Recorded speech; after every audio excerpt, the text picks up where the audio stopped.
នេះគឺជាផ្កាដែលគេហៅថាយើងទិញកាលពីរដូវកាលមុនណា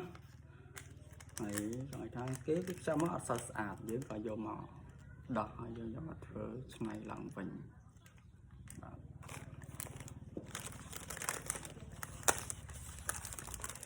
នេះជាការងារសិល្បៈកប៉ិកប៉ុកបាទណាកប៉ិកប៉ុកសិល្បៈ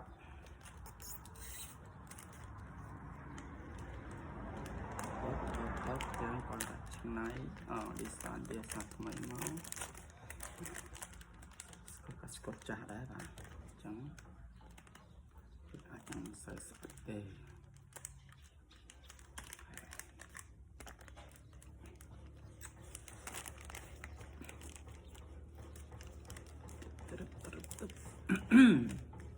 បាទអញ្ចឹងមកសរេឲ្យវាមានលើក្រោមទៅវាមកទៅដូចគេហៅថាជា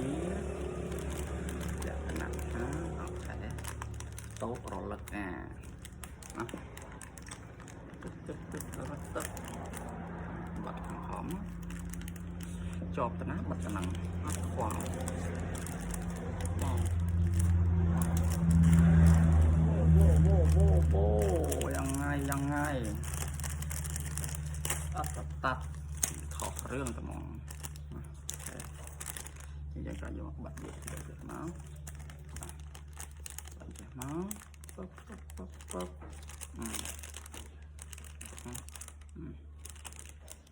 ជារៀងតិចក្តោប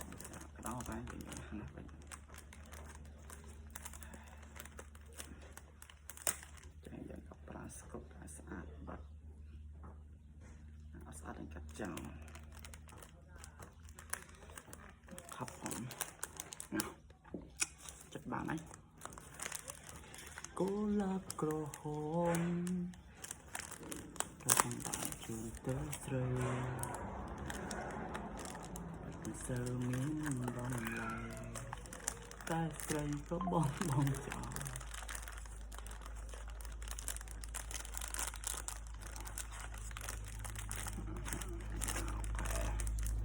I think it should be just here like this ទៀងក៏យើងមកចង់ទៀតមកធ្វើឲ្យមានថាតលយៈភាព